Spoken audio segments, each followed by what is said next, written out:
Beyond the newsroom, where untold story is revealed. The poverty only ends in your house. And when you walk out of your house, you're just as rich as everybody, because the common good benefits you, the good road, the good infrastructure and everything.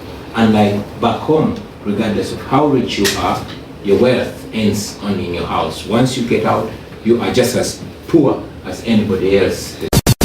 Ebuvanjuba nebugwanjuba ewaka wasigala we wasinga. Beyond the newsroom gwe mukutu ogukuleetera ekyo ekisinga katiranga naffe ng'oyita ku noti 771 44 53 ne noti 744 26 45 na bino bikulu tetulanga bafere tetulanga basawo ba kinnansi n'abagwa mu koowe eryo mwebale kutuwagira. Thank you. Principal Robert Kyagulanyi Center mu Bobi Wine mu kiro ekikesezaaho olunaku lwaleero ebimu ku bigambo bye ebadde ebyamakulu interview ebadde mpanvu naye nkutemeddetemeddemu ebyamakulu byokka njagala ulizi wano ayogedde ne ku tteeka sovereignty bill bwana akomerawo nabo aboogedde ayogedde ku kulayira okugenda maaso era kiki kyapanga mu kulayira byonna bibino girayikinge egiweemu obudde. Bad infrastructure, the insecurity and everything, that's why when you take models of countries where citizens enjoy, you'll find that there's one thing that they share in common: accountability to the people. These countries develop not because the leaders are so good, no, but because the citizens are not going to take any nonsense from the leaders. That's what we want.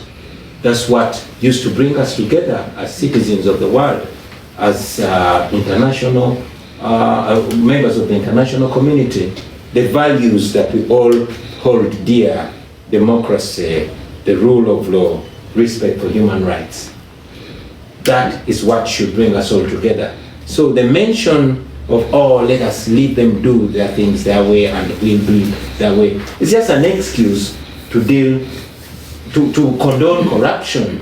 I mean, they don't tell that to countries in Europe.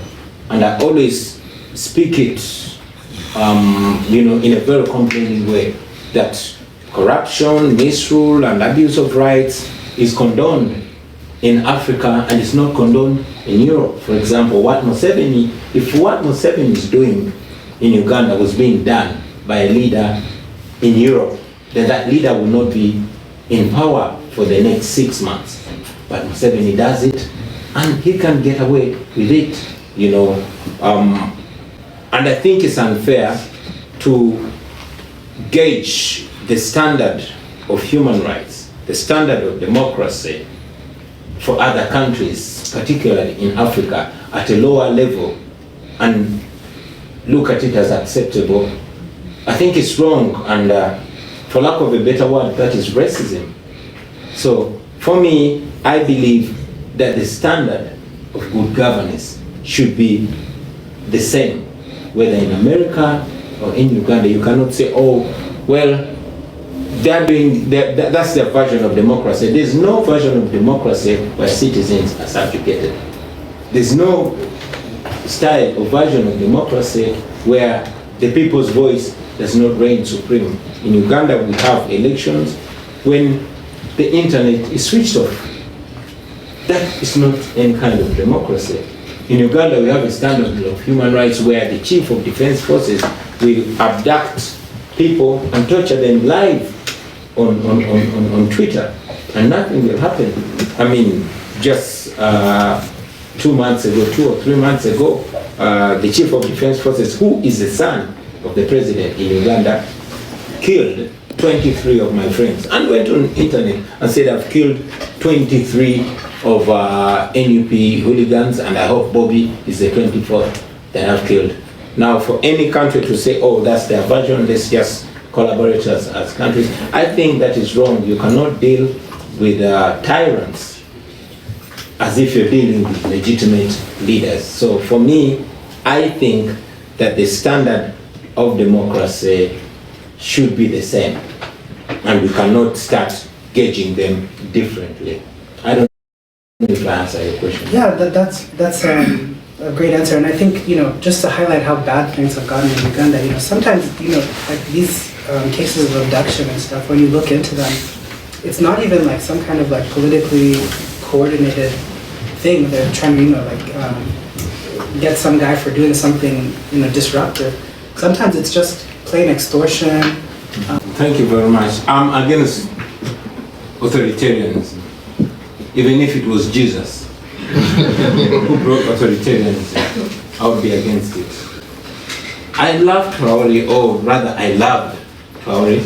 I'm one fan of the great Thomas Sankara. I mean, we wear this red beret as inspired by Thomas Sankara, as inspired by Che Guevara and all those other revolutionaries. I loved Museveni. I've read his books, and I'm sure the Museveni of then, when he was my age, that's the reason he was able to persuade your father to join him to go and risk their lives to liberate Uganda or do what they call liberation.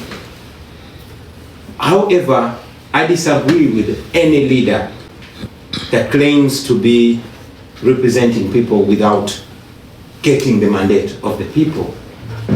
America was created out of a war that had a saying, no taxation without representation. You cannot claim to be representing people when you don't get their mandate. I love what Traore says. I would love to love what he does. Like many people, I was fascinated when Ibrahim Traore took over. Yeah, he claimed it was corruption and the good words that we all love to hear. We all disagree with imperialism. We all disagree with modern day colonialism. But while we disagree with colonialism, we even disagree more with being colonized by people of our own color. In this day and time, citizens should have a right, and leaders should govern in interest of their citizens and with mandate, and should be accountable to the people. So a short while ago, when Traore had just come, I made a statement and said, yeah, I love Traore. I support him. He's very popular. How I wish he gave the people of Burkina Faso the chance to elect him so they can feel like he's their servant and not their boss. I don't believe in bosses. As leaders, I believe in servants. So if Traore gave the people of Burkina Faso a chance to vote him into power, then he would be their servant and not their boss. But over time, of course, when he abolished the Electoral Commission, I questioned. Recently, when he dismissed democracy, I was so heartbroken. And it reminds me of Museveni's great quote. Africa's problem are leaders. Africa's problem in general, and Uganda's problem in particular, are leaders that overstay power. When a leader becomes all-powerful, then he's governing on his own behalf and not behalf of the people. Then the people become his subjects. They cease to be citizens, they become subjects. And that should not be anywhere in Africa or the world in 2026. So for me, I think that any leader, and I won't be dead, I know you're trying to be careful. I won't be careful because I hate to be politically correct. I would rather say it the way it is, that any leader, regardless of how sweet the words they use, should be answerable to the people. I believe in servant leadership. And anybody that governs with a gun is an oppressor. How else are people going to check him? How are they going to question him? Power corrupts, and absolute power corrupts, absolutely. That is how Museveni began. That is how all these other, that's how Robert Mugabe began. I was named after Robert Mugabe, because he was a great revolutionary. By the time I was born, by the time he passed away, he was a despised tyrant. Now I can imagine how it's going to be 5, 10, 20 years from now in Burkina Faso. I mean, Burkinabés produced Traore. That means there are millions of Traores in Burkina Faso. Let them be inspired by him, but let him set a good precedent where leaders are questioned by the people, are answerable to the people, and are governing according to the interests of the people. But most importantly, leaders should be subjected to the interests of the people so that people can vote you in and vote you out. Thank you. Yeah, thank you for that. There's a lot there in what you said. I guess I just want to ask one follow-up question, which is, I think I've noticed, I don't know if you've also noticed, in Kampala, in lots of parts of Uganda actually, nowadays, I'm always watching what people put on like matatus, like the images they put on matatus. Nowadays you see a lot of images of like Idi Amin, Gaddafi on matatus, Mugabe even, I saw a Duka also named after Mugabe. So why do you think people are now kind of reevaluating or finding something, interesting or inspiring in these figures who we look at as, this problematic thing from the past or something? Well, that's an interesting one. You see, I grew up, I was not born in the days of Idi Amin, but I know he was a brutal dictator also, I'm told. However, I also know that many of the roads and many hospitals and schools were built by Idi Amin. I also know that under Idi Amin, there was a crackdown on corruption. You cannot find Idi Amin's son or daughter or grandchild as a tycoon. I know that Uganda House here in New York was bought for Uganda by Idi Amin and all that. That is not in any way to wrap away the brutality that he meted on Ugandans. But I believe that people tend to romanticize the dictators of yesteryears because the current dictators are making the former dictators look like angels. I mean, Museveni is making Idi Amin look like an angel. Idi Amin ruled over Uganda for only 8 years. For all the wrongs that he did, Idi Amin was uneducated. Idi Amin did that for 8 years.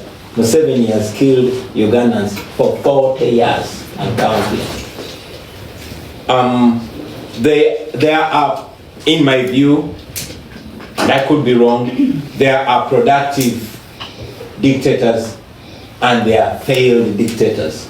Museveni is a failed dictator because besides the brutality, the corruption is at levels it has never been before.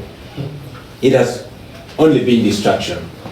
So, and this is to warn us, if I or anybody from your generation was to become president and you behave like Museveni or worse, you make him look like an angel. So that should teach us. I don't know if I'm... Yeah, no, that makes a lot of sense. I don't know, I mean, I always find it so strange. But I guess I want to ask another question related to something that you talked about, which is the Red Beret. I guess I'm curious to know, what place you think aesthetics have in political struggle, specifically in Africa, because, from the very beginning, People Power and NUP has been very, I think, brilliant in how it uses aesthetics, how you've been able to use the color red, the formations, the different ways that you've been able to use social media as well to project certain images and to use these references or aesthetics of like other revolutionary struggles, other popular struggles to animate your movement. So I'm curious to, and also of course music, right? Music being the other big one. So I'm curious to know how you think about the relationship between aesthetics and politics in contemporary African politics and what role aesthetics has in that, Thank you. I'm an artist. Did you tell him I'm a musician? A good one. I'm an artist, and maybe that's where art comes in handy. We read history and we pick the things that inspire us in history. Of course, many people have used this red beret. They have had their mistakes, but there have been great things about them. People like Che Guevara, selflessness and all that. people like Thomas Sankara. Unfortunately, or fortunately, he did live so long, so we only know the good things. Many times I imagine if Jesus Christ lived up to 75, you know. So we are able to pick the good things and the artistic things from that. Just like music played a huge role in the struggles, you know, during the days of slavery, during the days of colonialism, during the days of fighting against apartheid, fighting against dictatorships, and today, the same way aesthetics do the same. Now we use this red beret and the style in which we confront the dictatorship. We are non-violent militants. That's why you hear us calling ourselves foot soldiers. We are soldiers, non-violent soldiers. We are fighting non-violently. And the way we dress, the way we carry ourselves, the way we speak communicates as we confront what is wrong. Yeah. Thank you. Yeah. I mean, I think it's one of the most beautiful things about our, your movement and about our movement is how much great music we have from it. Sure. My mom, her favorite song of yours is Charenga, which everyone should listen to if they have time. It's really good. So okay, I'll just ask some questions from the audience. They submitted some questions in advance, and then we can move into question and answer because I'm sure many of you have your own questions. So, okay, one question from the audience is basically, how can the international community outside of Uganda contribute to the Ugandan struggle? What can they do besides amplifying your message and advocacy? So what kind of new pressure can be applied on the regime, basically from people who are sympathizers and people who are outside of the country? And I'd be interested to know, in light especially of the new proposed national sovereignty bill, what you think is still possible. Yeah, the international community, how can they contribute to our freedom struggle by not contributing to our oppression? You see, dictatorships all the way from history have always gotten their strength from the international community. Today, I mean, for decades, Museveni has been getting a lot of money. In the recent years, Museveni was getting up to $1 billion from the US government, so in form of military cooperation and others from the US. But this very money has always been the money that is used to subjugate us.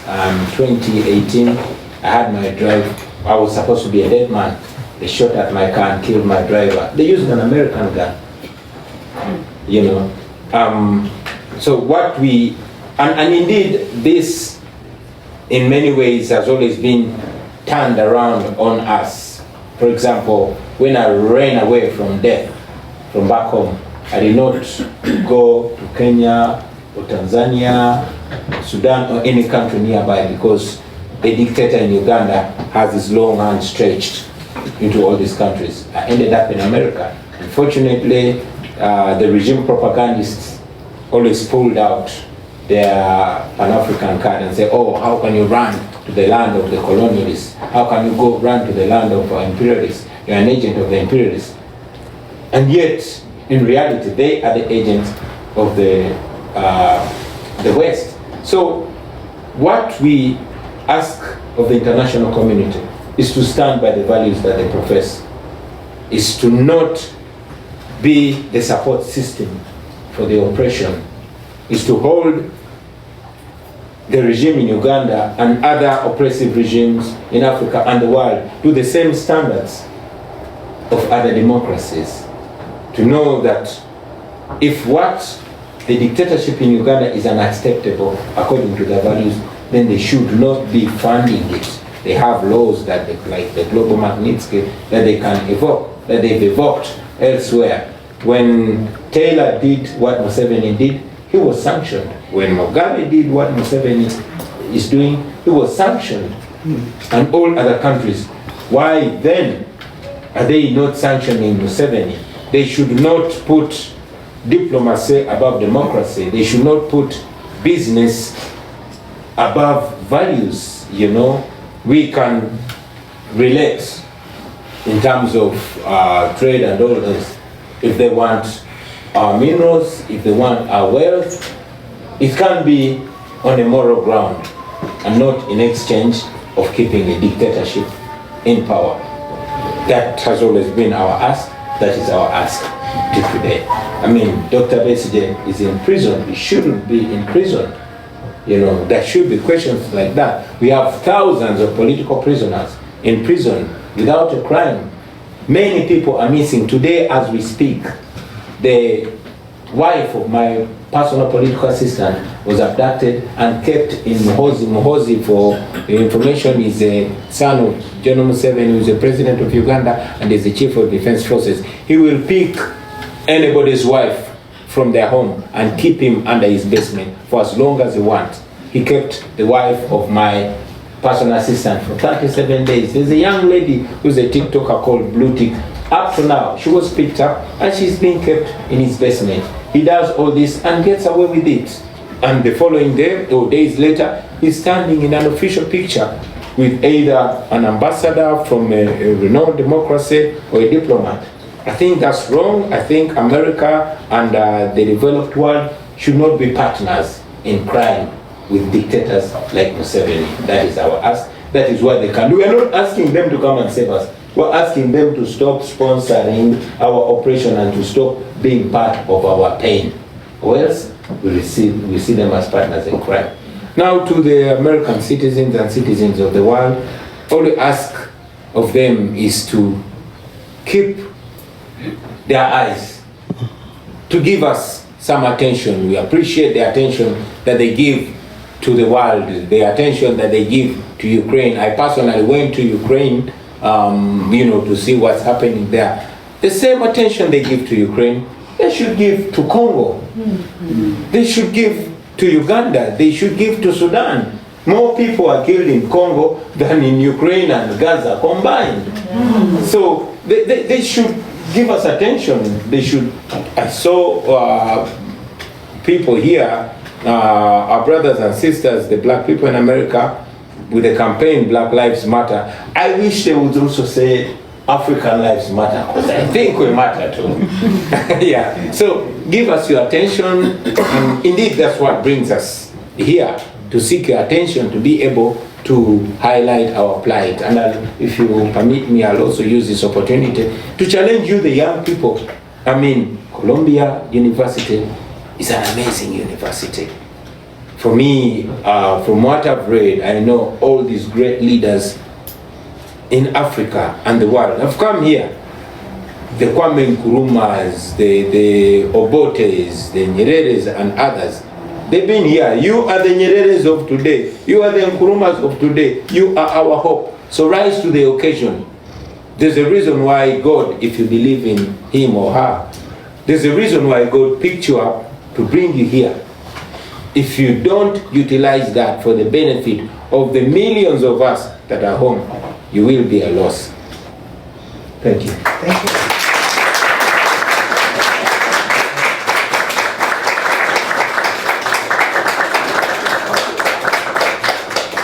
That was great. So I just have one more question from here, and then we can move on to questions and answers. So, this is a question that I guess is a bit more speculative. It's, not necessarily about how we can handle things now, but the question is, how do you plan to handle relationships with international powers in the future, right? So what kind of relationship can Uganda and African countries build with the United States, with the global north, on more equitable terms that don't perpetuate these dictatorships in our countries? Or how do we renegotiate that relationship with the global north, with international powers? It will be business, not aid. Yeah, simple as that. Yeah. We'll be relating like business partners, like equals. Yeah. Right. That's great. Okay. Well, very short. So, okay, I guess we can now open to questions and answers. Yeah, I think we can. We have a lot of time, so we can go one for one. Did you have a question? Yeah. Yeah, I do have a question. I mean, just to follow up on the question of African or global North and global South relationships. I mean, it's no mystery that the U.S. has had, and U.S. foreign policy